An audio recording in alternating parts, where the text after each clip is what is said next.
Well, I think the first way to start any kind of story is a long, long time ago in a place really close by.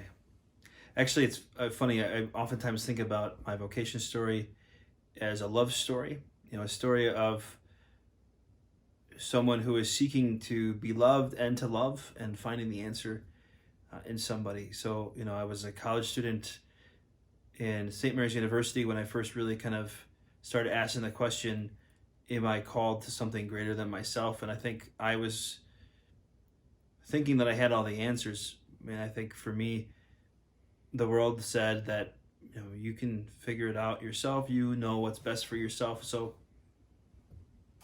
you just keep doing what you think is right for you. And I think I was a junior in college when I finally started asking the question, do I really know what's best for myself? And I think that was where I started then asking the question, really, is my heart satisfied? I was raised in a Catholic home. My parents taught us boys, for the most part, what it means to be a good Catholic. But really, did I know what it meant to really live that out? And it wasn't until I started to really ask the question, what makes my heart satisfied, is when I started seeking out Christ in the Eucharist, seeking out a deeper understanding of the teachings of the faith. But really, it was Mary that kind of really pushed me over the edge. She taught me a deeper understanding of what it meant to surrender.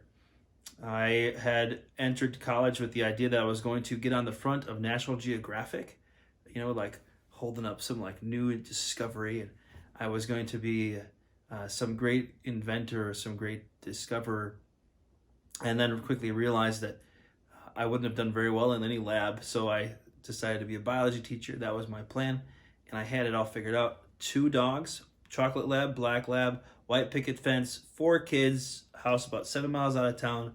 I was going to be a teacher with a wife, and I even knew exactly who that person was going to be, and yet something told me there was more.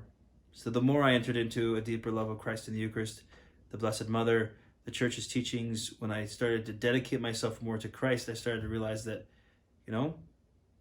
Jesus might have a better plan. Actually, I remember specifically, it was the night before I was to run a marathon in the Twin Cities, and I remember thinking that I had everything figured out, and I was telling God, this is the way it's supposed to be, this is what I'm going to do, make it happen, God.